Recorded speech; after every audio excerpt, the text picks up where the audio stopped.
The branch line had been dead for 40 years, and someone was still keeping it clean. That was the thing he couldn't talk himself out of. The rails were rust the color of old blood, the kind that flakes away under a thumbnail, and the spikes had bled long brown stains down the grain of the ties. But the gravel between those ties was raked, not walked flat, not scattered the way wind and animals scatter loose stone over years. Raked, combed into the event. Patient furrows a man makes when he has time, and a reason, and nobody around to see him do it. Dead lines do not rake themselves. He stood in the cold morning and looked at the clean stone, and felt the first thread of something that was not quite fear and not quite hope. He was 21 years old, and he had learned a long time ago not to trust the second one. He had aged out of the system 3 winters back, the way everyone does. A birthday, a signature, a garbage bag of clothes, and a door that locked behind him on the way out. There was no ceremony to it. One day the state was responsible for keeping him alive, and the next day it wasn't. And the gap between those two facts was about the width of a desk. He had walked out of that office into a February afternoon with $41, a duffel, and the specific, ringing loneliness of a person who understands that if he sat down on the curb and didn't get up, it would be a while before anyone noticed. So he kept moving. That was the whole trick of it, the only trick he had. He followed roads at first, then highways, then the quieter lines that ran behind the towns. Power cuts, canal towpaths, and best of all, the old railroads, because the old railroads went somewhere and asked nothing of him. A railroad didn't care where he'd come from. It didn't ask for a guardian's signature. It just lay there in the weeds, pointing at a horizon. And he found that he could follow that kind of invitation for days. He carried everything he owned on his back, and he knew the weight of it because he had weighed it, once, on a grain scale at a feed store, 38 pounds. A bedroll rated to 15 degrees that he'd patched twice. A folding knife. A tin cup that had belonged to nobody before him. A small notebook with a rubber band around it, half its pages filled with the kind of things a person writes down when he has no one to tell. The price of bread in 4 towns. A drawing of a hawk. The name of a girl from a group home he'd lost track of. He liked knowing the weight of things. When you owned almost nothing, the little you had became precise, countable, real. It was a way of holding on. This branch line he'd found by accident, 3 days ago, where it peeled off a live trunk root and curved north into the pines on an embankment so overgrown he'd nearly walked past the switch. The maps in his head said nothing about it. The rust said it had been abandoned around the time men stopped trusting branch lines to pay. And yet here it was, leading him deeper into a country of black spruce and frozen marsh. The rails singing faintly under his boots. The gravel, he kept coming back to the gravel, raked clean as a churchyard path. October in the north had already turned hard. The afternoons still held a thin warmth if the sun found you, but the mornings came in white. Frost standing on the railheads in tiny forests of needle ice, his breath hanging in front of his face like something he'd exhaled and couldn't take back. The marsh on either side of the embankment had gone the brown gold of dead sedge, laced now with the first skins of ice along its edges, and the whole of it was silent, in the enormous way that only cold and empty places are silent. A silence with sighs to it, a silence you could feel pressing on your ears. He walked the raked line north, because the alternative was to walk it south, back the way he'd come, back toward nothing he could name. And because, he admitted this to himself somewhere in the second mile, he wanted to know who held a rake out here, 40 years after the trains had stopped, and why.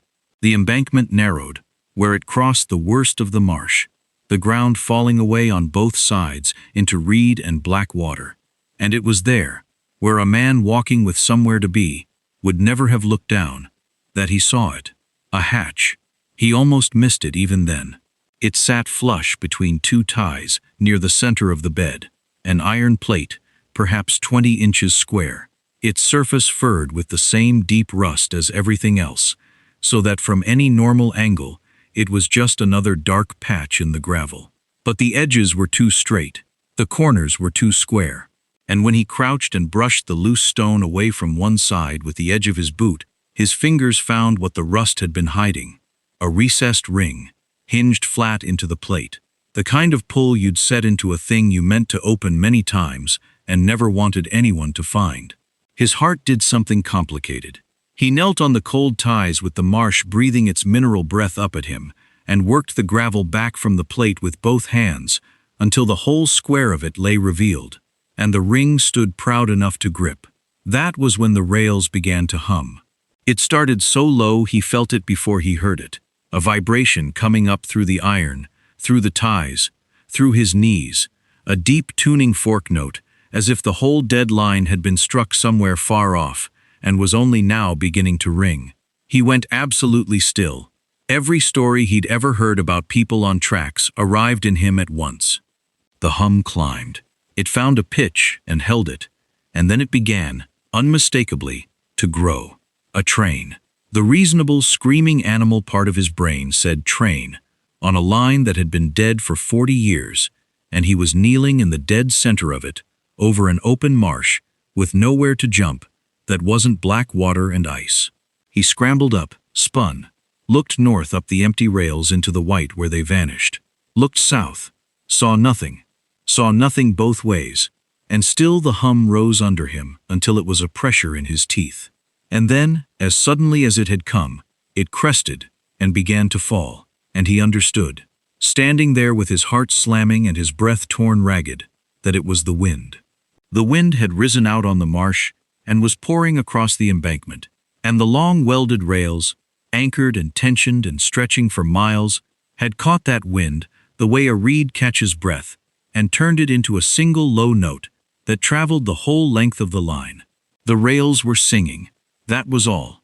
The rails sang when the wind came right, and a man kneeling on them with his ear close to the iron would hear it the way the dead are said to hear footsteps overhead. He stood for a long moment, letting his pulse come down, half laughing at himself, half not, and the cold sweat dried on his back. Then he got down on his knees again, because whatever was under that hatch had not gone anywhere, and the wind could sing all it liked. He got 2 fingers through the ring and pulled. Nothing. He braced a boot against the nearest tie and pulled harder, and felt the plate shift, not the give of a rusted thing breaking free, but the smooth resistance of a thing that has been opened and closed and opened again, a thing maintained. Something below it slid. He worked it for the better part of a minute, the wind rising and falling and the rails murmuring their long note, and then with a single grinding complaint, the hatch came up on a hinge he hadn't known was there, and he was looking down into the dark beneath the railroad. Not an empty dark. After a moment, with the white morning light falling past him, he could make out a ladder. Iron rungs set into a wall of mortared stone, descending maybe 10 feet to a floor he couldn't read. The track bed here, he realized, was not earth at all, but a structure, a chamber built into the embankment itself, and roofed over with the very ties and rails he'd been walking on. The cold air rising from it smelled of stone and old smoke, and something faintly sweet. And it was, he noticed, several degrees warmer than the air on his face. He lay there a moment with one hand on the hatch ring, the way a reasonable person would, and thought about what a reasonable person would do. A reasonable person would not climb down an iron ladder into a hole beneath a railroad in a frozen marsh, where no living soul knew his name, or that he existed at all. He had been a reasonable person for exactly as long as the state had required it of him, and it had never once kept him warm. He got his boots over the edge and found the first rung. It held. He drew the hatch down over his head as he descended, not all the way, leaving a hand's width of gray daylight, and climbed down into the dark under the tracks. His boots found the floor. He stood still and waited for his eyes. The dark wasn't total. There was that thin blade of light from the hatch, and after 30 seconds of standing and breathing, he could make out the shape of the place. A chamber, low-ceilinged, perhaps 10 feet by 12, the walls fieldstone laid up in mortar, and the roof a row of heavy timber beams, carrying the weight of the track bed above. Along one wall his groping hand found a shelf, and on the shelf his knuckles knocked something that rocked and nearly fell, and he caught it without thinking. A jar. Glass, with a candle set down inside it. He patted the shelf and found a tin of matches, dry, and after 2 failed strikes the third caught, and he touched the small flame to the wick, and the room came up around him in yellow light. It was a home. That was the word that arrived, fully formed, before he could argue with it. Someone had made a home beneath the railroad. A small cast-iron stove squatted against the far wall, its pipe rising into a channel bored up through the stone and angled, he guessed, toward some vent hidden in the embankment's flank, where smoke could leak out gray and unseen against a gray sky. Beside it sat a low cot with a folded wool blanket squared at its foot. There was a stool, a narrow table, and shelves. Shelves cut and bracketed and bolted into the stone, and on them, ranked in the candlelight, the patient evidence of a life lived carefully in a small space. Cans, unlabeled, their lids sealed under a skin of wax. Glass jars with rubber gaskets, pale shapes suspended in brine behind the dark glass. A coil of wire, a row of tools laid out by size on a strip of pegboard, a stack of split birch dry as paper. Everything in its place. Everything squared to everything else. The way a man arranges a world when the world is the only thing he can arrange. He stood in the middle of it and turned slowly, with the candle held up, and the question came up through the soles of his boots, like the cold came up through the canyon stone. Not who could live like this, but who had, and where had they gone, and why had they left it raked and ready, as if they meant to come back, or meant someone else to come. He started, the way he started anything he didn't understand, at one edge, and worked across. Don't skip around. Don't let wanting pull you out of order. The first jars he lifted down were food. Beans, corn, a dark stewed fruit he thought might be chokecherry.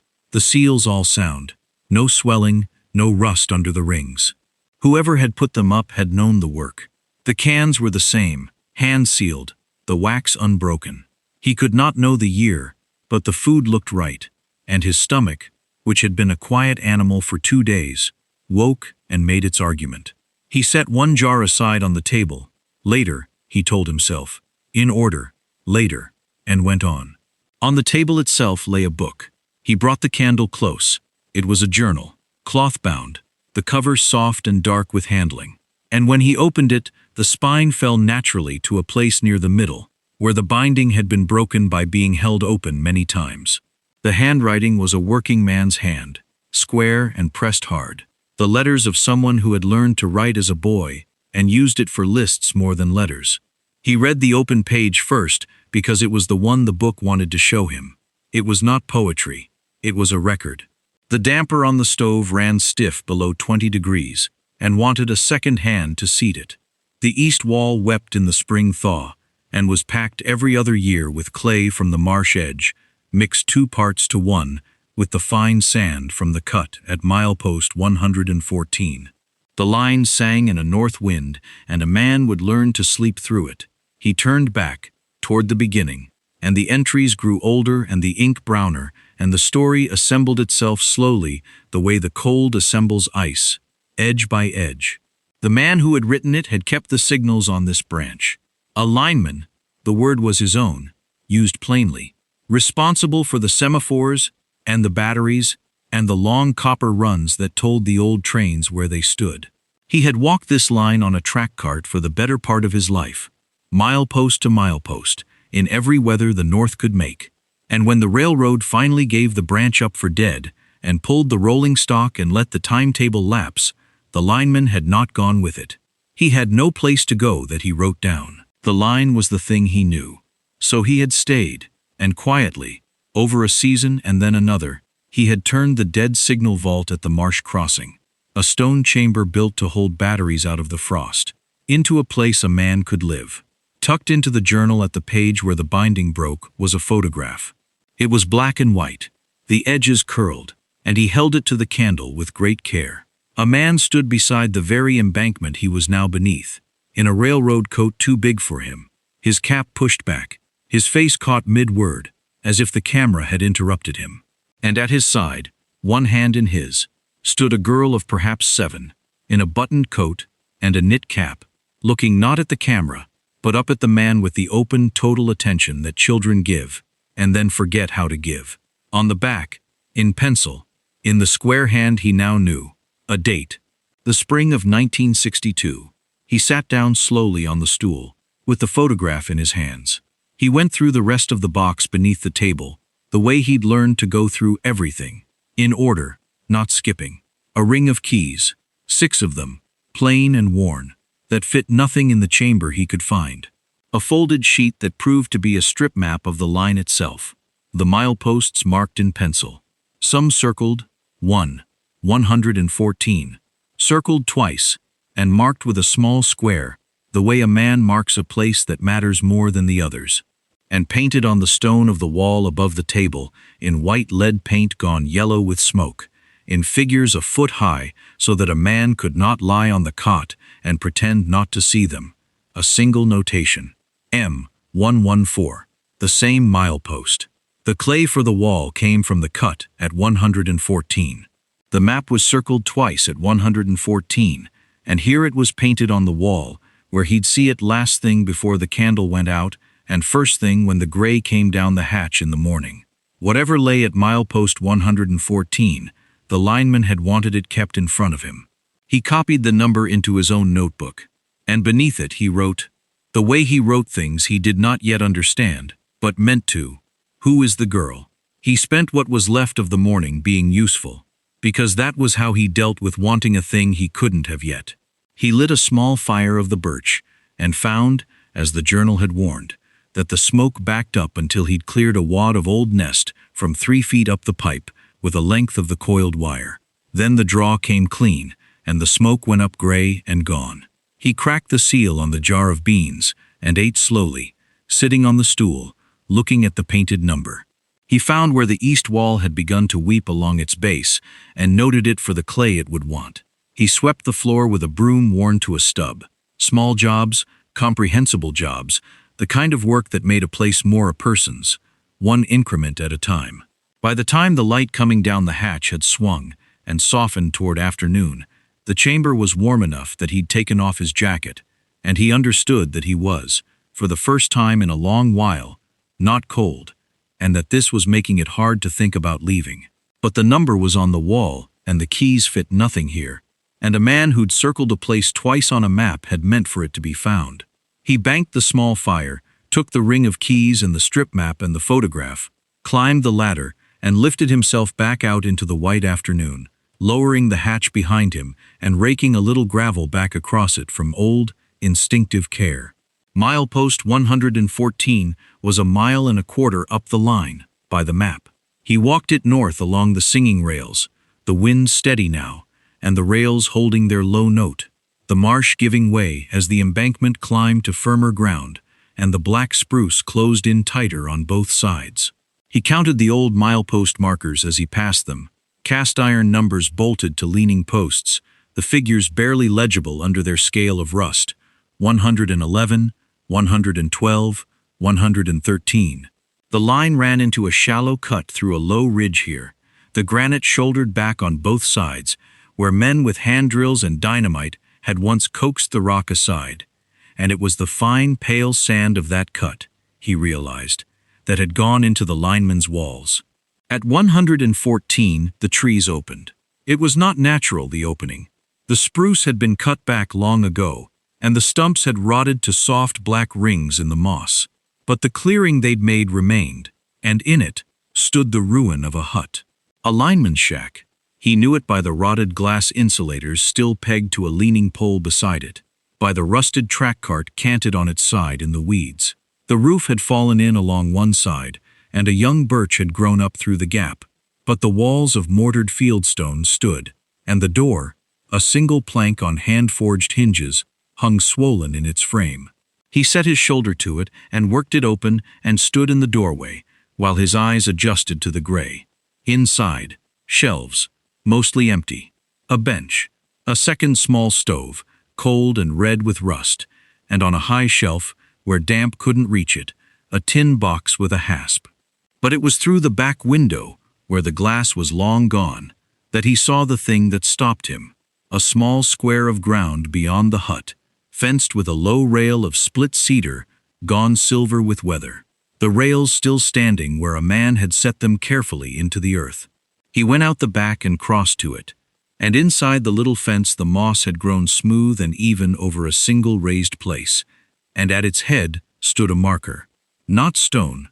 A length of rail, cut short and stood on end and set in the ground.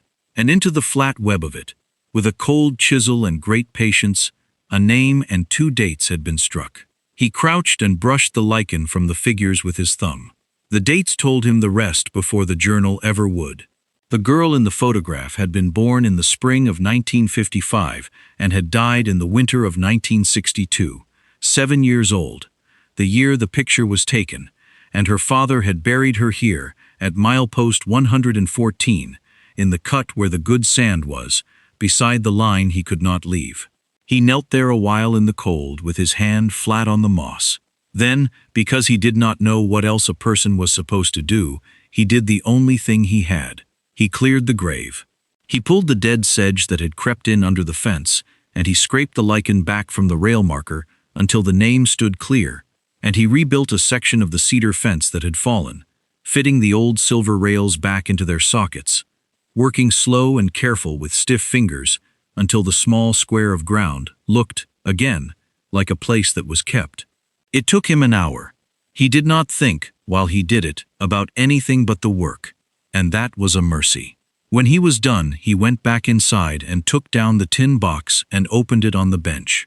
Inside, wrapped in oilcloth gone brittle at the folds, was a packet of papers and, on top of them, a single sheet folded twice, the handwriting on it heavier than the journals, as if pressed down by more than the task of writing.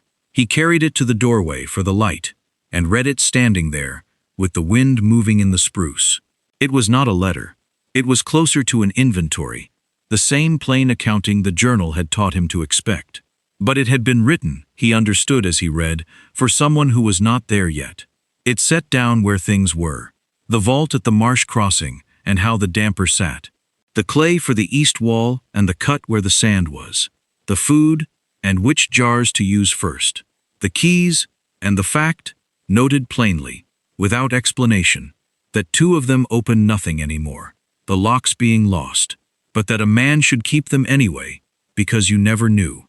It told whoever read it that the lines sang in a north wind, and that they would learn to sleep through it. And then, at the bottom, below the practical things, in a hand that pressed harder still, the lineman had written the only words on the page that were not instructions. I could not keep her warm. I have kept the line instead.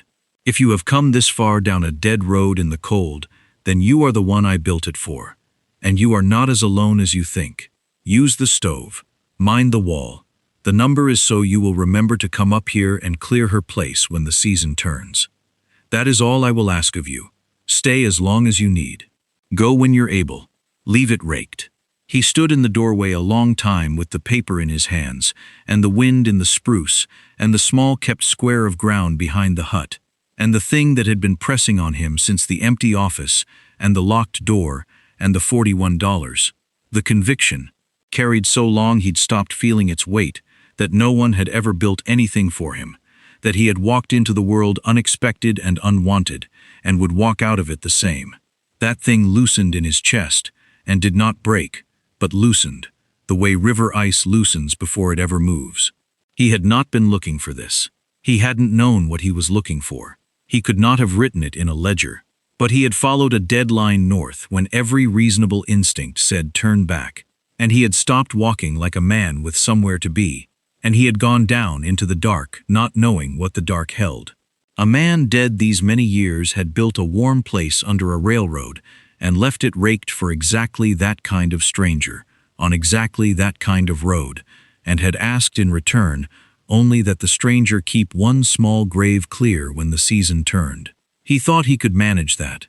He folded the paper along its old creases and set it back in the tin, and put the tin back on its high dry shelf, behind the rail of the empty window, where it lived. Not hidden, returned. Then he stood the door back in its swollen frame, as best it would go, and he walked back down the singing line in the failing afternoon, to the hatch at the marsh crossing. That night he slept under the railroad in a warm dark, with the stove ticking as it cooled, and the rails murmuring their long note overhead in the wind. And for the first time since the door had locked behind him 3 winters back, The sound of something passing over his head did not wake him, because he knew now what it was, and that it was not coming for him, and that he was where he was meant to be. In the morning, the gray came down the hatch and found him already up. He cracked a jar of the chokecherry and ate it, looking at the number painted on the wall. He mended the section of the east wall that had begun to weep, going down to the marsh edge for the clay and up to the cut for the sand, mixing it 2 parts to 1, the way the journal said, packing it in with his palm in overlapping layers. He brought down an armload of birch and squared it by the stove.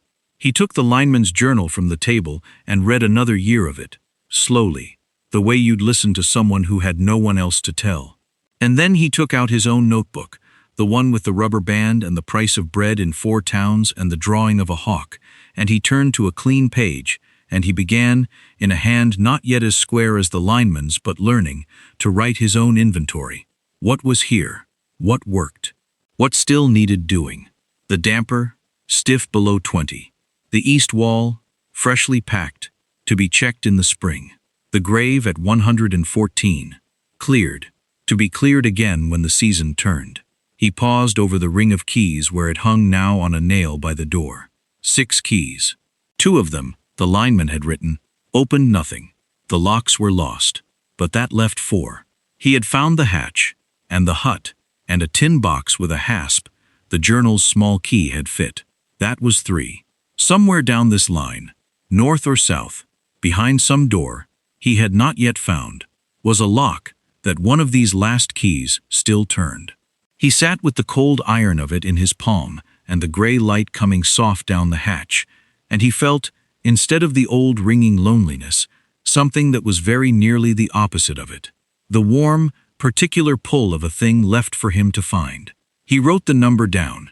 He didn't understand it yet, but he had learned, from a man who had kept a dead line alive for the sake of a child he could not keep warm, that you write a thing down before you understand it, not because the answer comes that day, but because the answer comes, and you want it waiting on the page when it does.